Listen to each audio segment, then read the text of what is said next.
Hello, and welcome back to Let's Play Dungeons & Dragons Warriors of the Eternal Sun with me, Dr. J.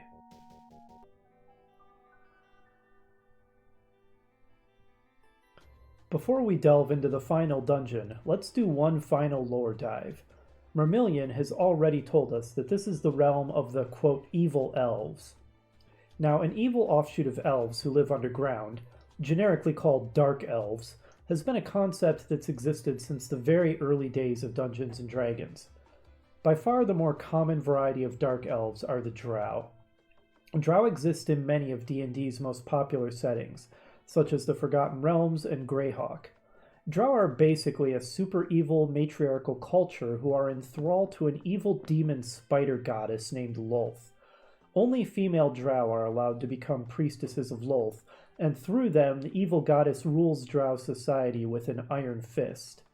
The drow have a deep hatred for all other races and are generally hell-bent on conquest, but they don't fare very well in sunlight, which means they're usually more of a threat to underground races like dwarves than they are to civilizations of the surface.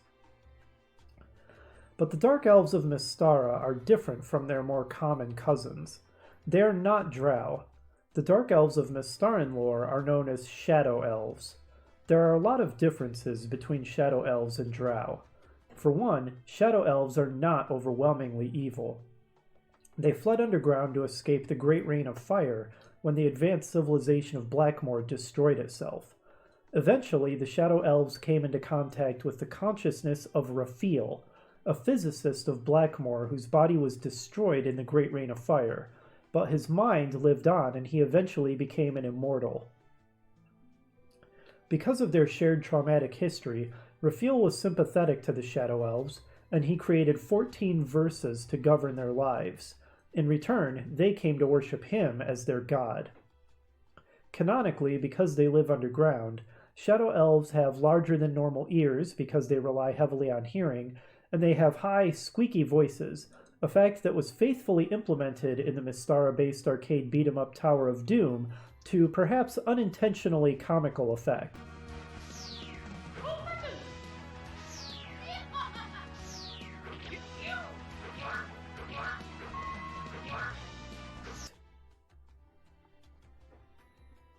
One thing that the Mystaran Shadow Elves share in common with Drow is that both versions of the Dark Elves have a hatred for their surface-dwelling elf cousins. But other than that, Shadow Elves mostly keep to themselves and lead fairly peaceful lives, following the ways of Raphael.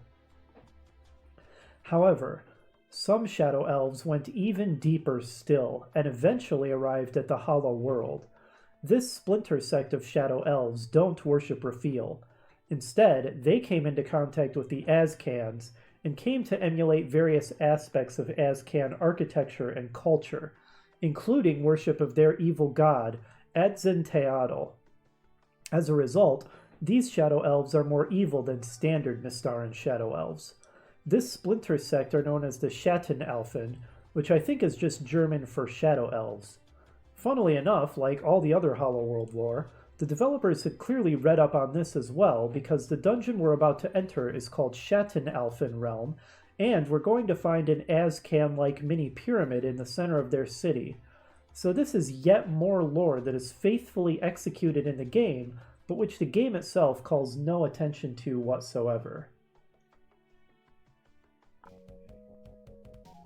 So with that last lore dump out of the way, and our party rested up and ready to go, it is time to enter the final dungeon and confront the Burrower. The final dungeon does get a pretty cool, ominous, unique tile set. I like that. A voice booms out, "These passages have been sealed by the ancients. The medallion has granted you passage, but beware, you now enter the realm of the Dark Elves." Wonder why the medallion belonging to the Oltec merchant granted access into this area.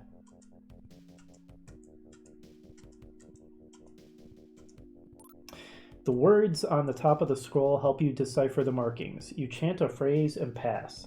So you do need both the medallion and the scroll of Ka in order to enter. I do wish that the game actually let you came here without the scroll of Ka, so that you could attempt the final boss battle without the benefit of being able to summon Ka. I think that would have been really cool, and it's kind of a missed opportunity. That maybe the final boss could be this, which is the Burrower. I think that's pretty obvious. Could be this incredibly strong enemy, by far the strongest enemy in the game.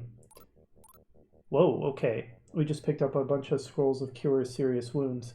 The secret doors in here are pretty obvious because they have this unique graphic here that looks like a pool of water or something. But yeah, it would have been cool if the Burrower was actually this unbelievably tough enemy that your party actually needs to be maximum level in order to have any hope of defeating it. And if you could engage it in a proper boss battle, if you choose to come here without coming to Marmillion first. Unfortunately, that's not an option. Like I said, a bit of a missed opportunity, I think. I already have Draven's death spell ready to go. Because, like I said, there's no way we're going to get high enough level to scribe that. I might even... Oops. Yeah, I just used it against those cave bears. So I just death spelled them. They're dead. It instantly killed them. The way the death spell works is it targets 4d8 hit dice. Not hit points, hit dice worth of enemies. And instantly kills that many hit dice worth of creatures. The animation for it indoors just looks like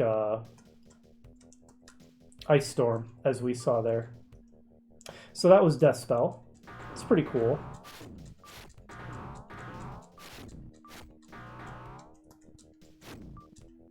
A lot of cave bears in here.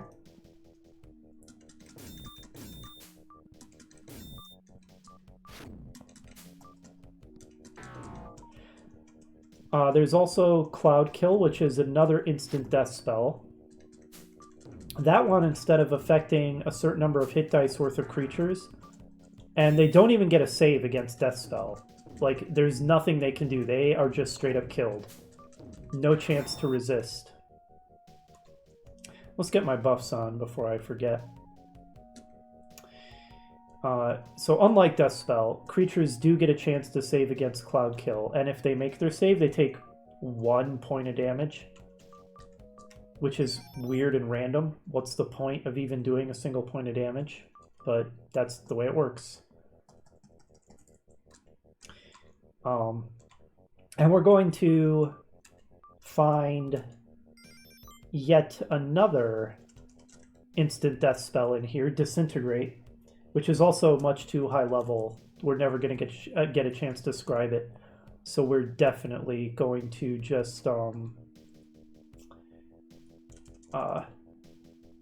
we are definitely going to just cast that out of the spell. I just realized I think the game is bugged. I think if I have a scroll of Cure Serious Wounds, for example, and I assign that to, say, Greldon here, if he actually has the spell Cure Serious Wounds, even if I give him the scroll, it does. It casts the spell first instead of the scroll. That's a bug. Well, like I said, buggy game. A great game, but buggy. That is a lot of Westwood titles in a nutshell. Great, but buggy. Let's give all these Cure Serious Wounds to Greldon. Man, we picked up a lot of them.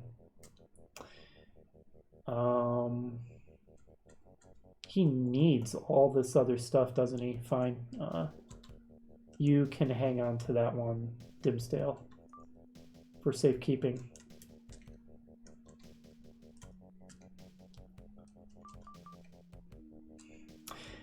Yeah, we're going to find yet another instant death spell, Disintegrate. That one affects only a single target, and it allows a saving throw. So it might sound like it's worse than Cloud Kill, because Cloud Kill can affect multiple targets. But the reason that Disintegrate is worthwhile is Cloud Kill actually has a limit on how powerful of enemies it can insta-kill, and Disintegrate does not. Disintegrate will insta-kill anything that fails its save against it. It feels maybe a little bit redundant to have that many different instant death spells.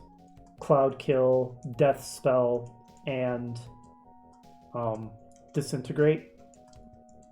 They're all very similar to each other. But, you know, it is what it is.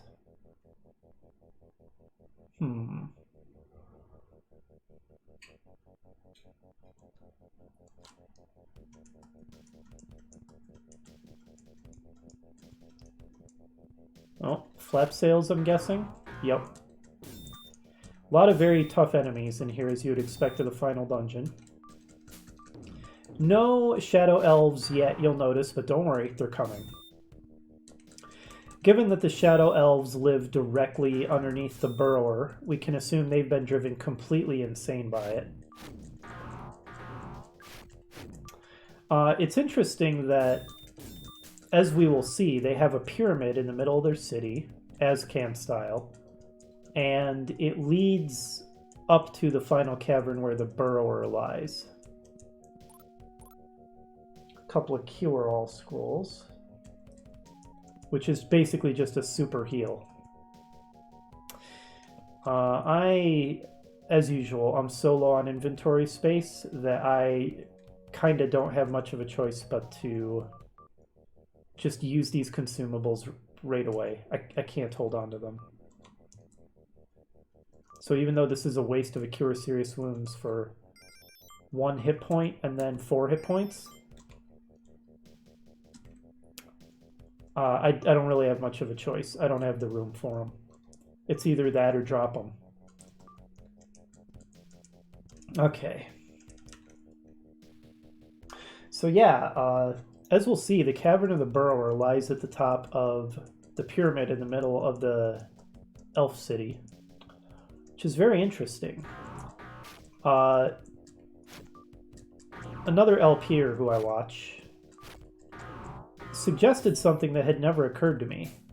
If the Burrower, the Cavern of the Burrower, lies at the top of the elven pyramid, that would almost suggest that the elves could be worshipping the Burrower.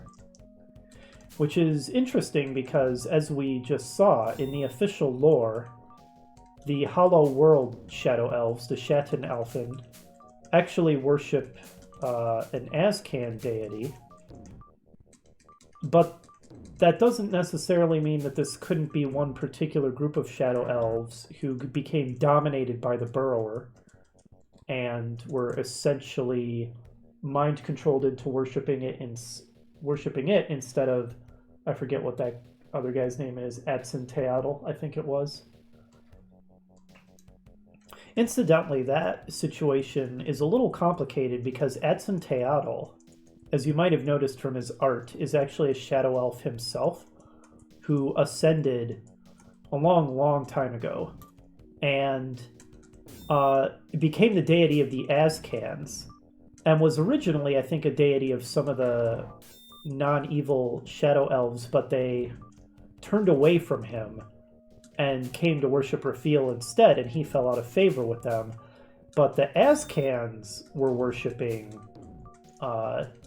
Adson, the ascended Shadow Elf, and then the Azcans went extinct on the surface and were transported to the Hollow World by Ka the Preserver, where they continued worshipping him.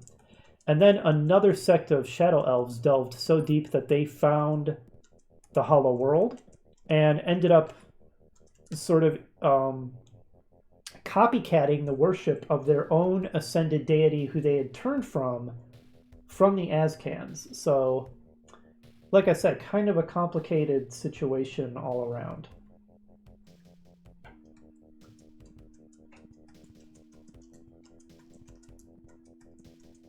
At this point, I think it's pretty clear I'm not even going to gain enough levels for, say, Cloud Kill. I'm going to queue up a Cloud Kill scroll as well. Cool icon there. I'm not going to use it against these guys. I'm not positive, but I think they might be too high level for it to work on them. Too many hit dice. I'm not going to risk it anyway, because we are going to be encountering weaker enemies that it should be able to work on. namely a lot of Shadow Elves. The Shadow Elves mostly are actually weaker than most of the other monsters we're going to encounter here in the final dungeon, with a couple exceptions. Namely some spellcasters. There are wizard Shadow Elves who know Fireball, who can really wreck your party pretty hardcore if you're unprepared. And they are the reason that I chose to keep the Rings of Fire resistance, even though those stupid rings are taking up 4 of my limited inventory slots. Because you do not want to underestimate those wizards. Okay.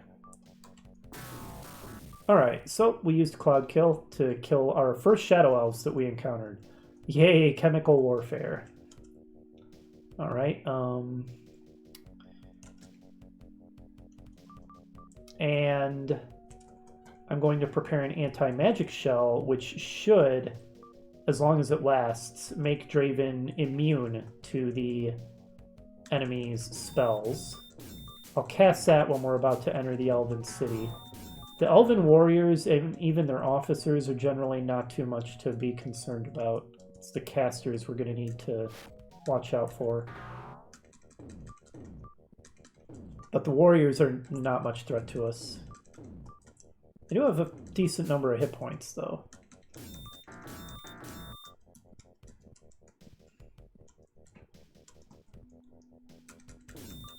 I think that in post, I'm going to edit in some of the humorous, high-pitched, squeaky Shadow Elf noises that were used for the Shadow Elf in Chronicles of Mystara. It is canon that the Shadow Elves have high-pitched voices. I think if I were to use them in my own campaign, I would house rule that out, because it's actually pretty silly. But we're going to go with it for the purposes of this LP. Okay, those are wizards. I'm going to anti-magic shell Draven. So he has anti-magic now. And I'm going to try to kite them so that they're less likely to fireball me. Okay, one down.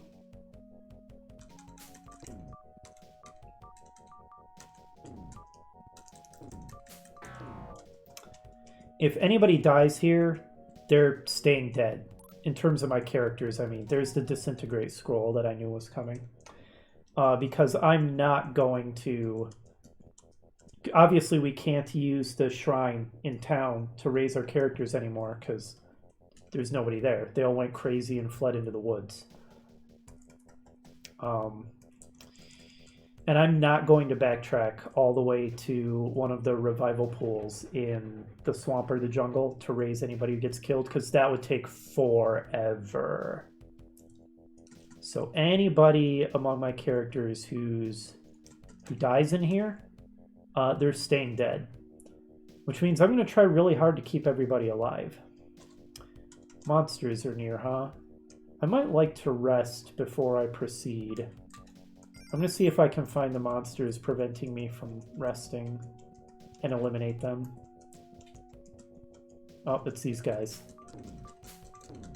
I'm almost positive that the algorithm for determining if there are monsters so that you can't rest just checks your distance to monsters as the crow flies and does not take into account the geography. Which means that if there are monsters on the other side of a wall from you, even if the actual path to reach those monsters is really long, those monsters will prevent you from resting. Also, that elven captain was clearly casting something at me. I didn't realize they had a spell. I wonder what spell it is that the elven captains know. I'm going to look that up real quick. The hint book doesn't give any mention of the elf captains knowing any spells, so I don't know what was up with that weird sound effect when that guy was attacking me. Not sure what was going on there. I'm sure that's just a worthless shield, so to avoid wasting time having to drop it, ditto for that sword. I'm not going to go any further in that direction. This should take us to the next area. Okay. we have now entered the Elven City. So, oh, that anti-magic shell obviously didn't survive while I was resting, so I didn't make very good use of it. I should have waited to cast it when we came in here, or we're going to run into a lot more enemy wizards. Oh well. C'est la vie. Might as well queue up another spell that I'm not going to become high enough level to scribe. Disintegrate. Very cool icon for that one. I like it. So, obviously, the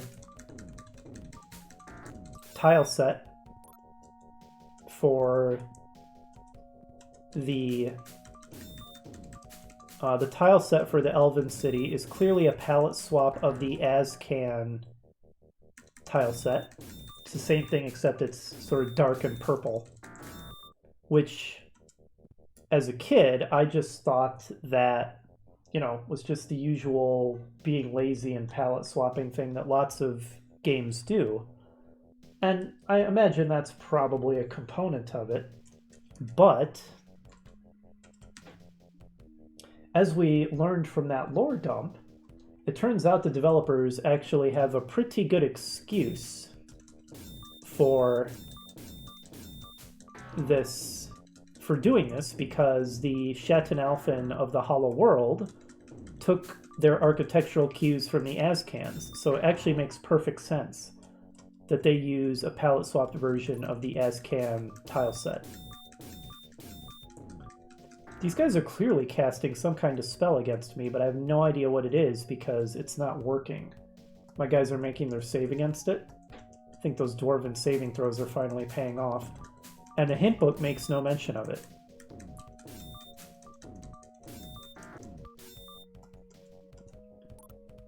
Alright, and there's stone to flesh. So if any of our guys get petrified by a basilisk, which can happen here, we'll be able to rescue one of them with that scroll. Oh boy. Okay, magic user had a terrible hit point roll and we took care of him. These guys also know some damaging AoEs, so take them seriously as enemies.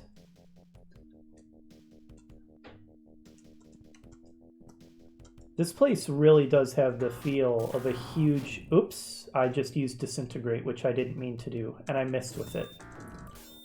But it turns out it just used the Ice Storm animation again, so it's not like it looked super cool or anything. That's really the only reason I'm using these spells, is so that we can see what they look like, for the sake of seeing all the different abilities, or at least as many as we can. I think there's probably some cleric spells we're never going to get to see, but it is what it is. I'm not going to level grind that hard, and I'm too lazy to hex edit my levels either.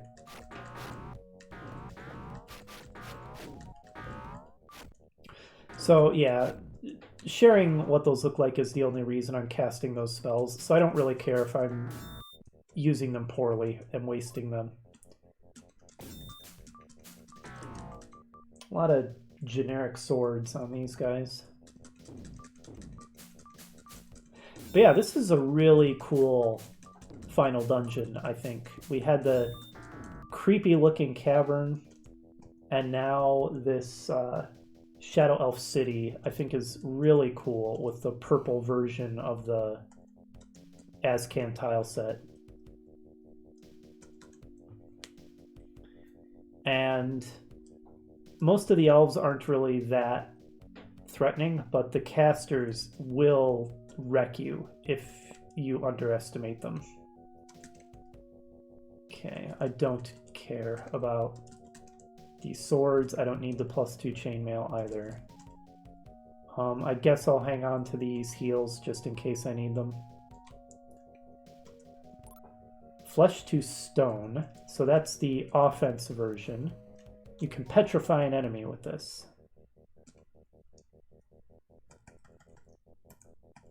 I'll go ahead and just petrify the next guy I see for fun.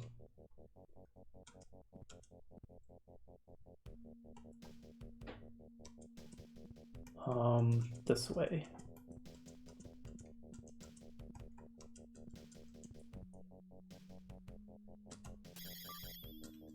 Did he make a save, or is he petrified and can't do anything now? Actually, I'm not even sure. I will admit to being a little disappointed by a lot of these spell animations, which are just reused. Not really seeing unique animations for these high-level spells, which is a little lame. But first world problems. Now this place is just ridiculously huge.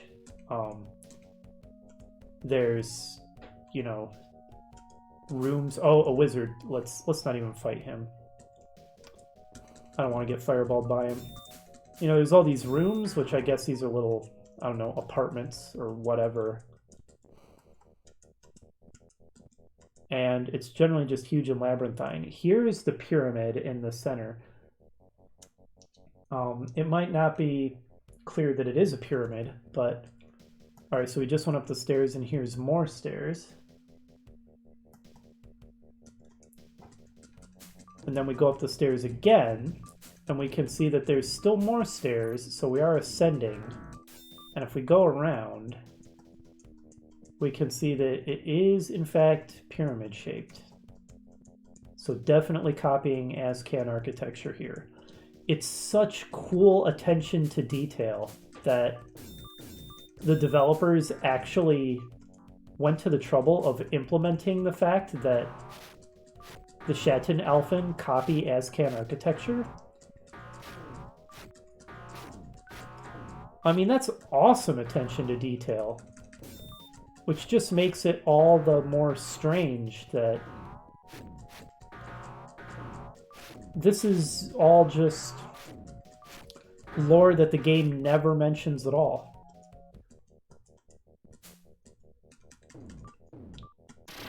Oh, there was the fireball. Oh, God. Okay, Grelden's down. I think we might have been getting fireballed from two directions at once. So that's it for our healer, which means we can't use the healing spells. We have the healing scrolls we've been hoarding. Disaster. I didn't realize that there were flanking enemy wizards there. So this has suddenly become super dangerous. We're now on the final floor of the final dungeon. The monsters, so there's several unique monsters here that you don't see anywhere else in the game, and as you would imagine, the monsters here are extremely strong. We could get TPK'd. I might end up having to do this again. Because those elven wizards, man. They are nothing to sneer at.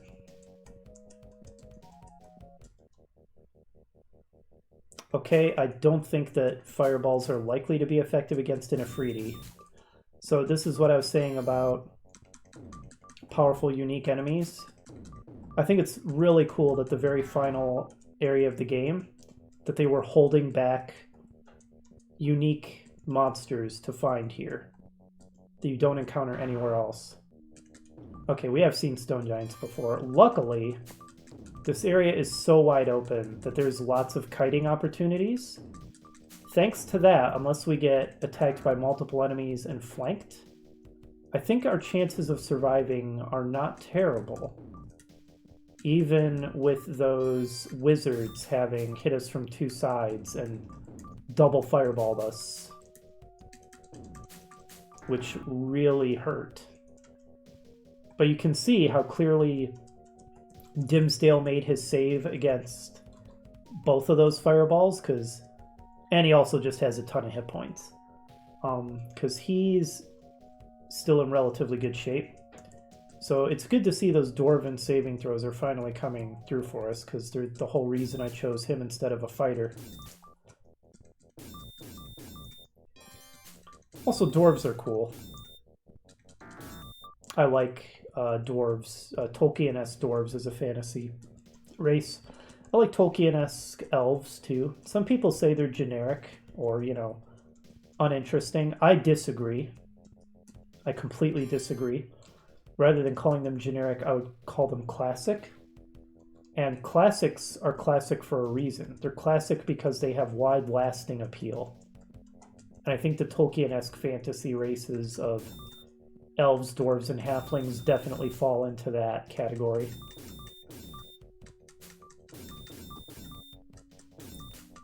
So I don't find them generic and boring at all. Here is a chimera. Chimeras are horrid creatures that have a lion head, a goat head, and a dragon head.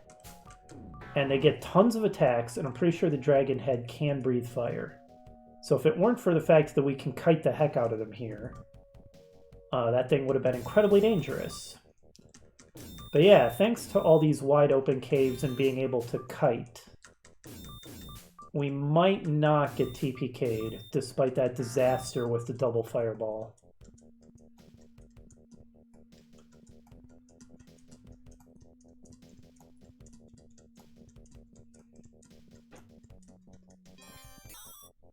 Okay, vampire. Now, this guy's a little silly, because he's in the full gothic regalia. I mean, he looks like Dracula, or Count Strahd. It's just totally inappropriate garb for where we are, in the middle of this burrower cavern.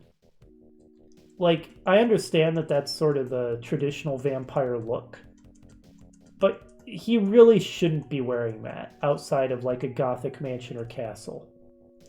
Yet another unique enemy, a Medusa. Here they've depicted the Medusa as a woman with a snake tail from the waist down and then as a human from the waist up. That's sort of one of the two common depictions of Medusas I've seen. The other is fully humanoid, just with snake hair. The Medusa can petrify you, of course. Because Draven is still alive and Lucia is still alive, either of them should be able to use the scroll. If she were to petrify somebody, we should be able to use that Stone to Flesh scroll to save them. Just once, though. I'm going to go ahead and start using these fireballs.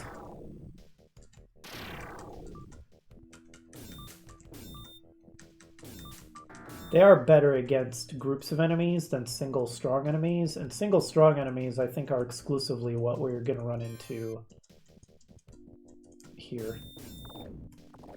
Okay, you can see how that guy just got a lot of attacks. Dimsdale's a bit hurt now. I remember when I played this game as a kid, I think that my team was in really, really bad shape by this point. Even worse shape than we see here. And I just felt such a sense of accomplishment and relief when I finally managed to, with my team almost dead, find the burrower and complete the game. Because it took me a lot of effort to complete this game as a young child. I did not know all of the RPG tricks and was not the better gamer than I am today. Okay. It's time for me to stop blabbing, because here it is. See that thing? That's the burrower. Luckily, we have the Scroll of Ka. Let's do it. The burrower, you use the scroll to summon Ka.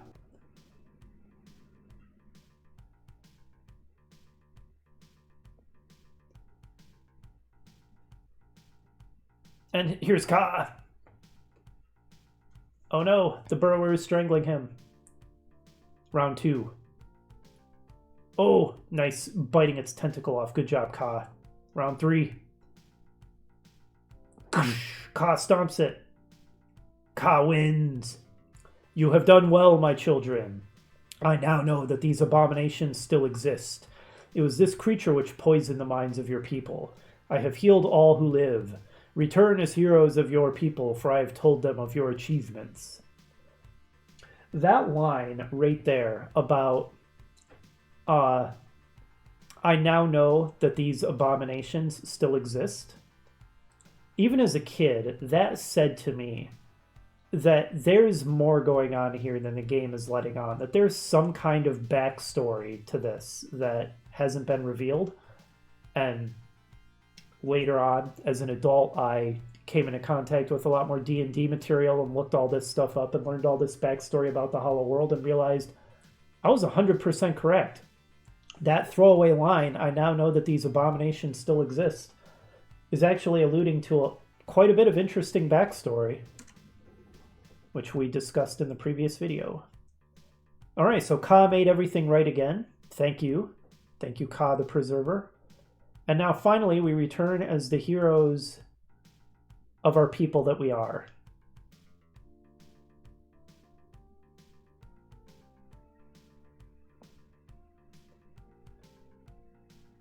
Well, Your Excellency, what do you have to say for yourself? "My heroes, I was not myself and treated you unfairly. Allow me to attempt amends. Each of you will be the leaders of your guilds.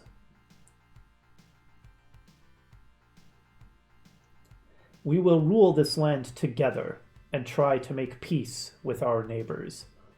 Words cannot express my gratitude."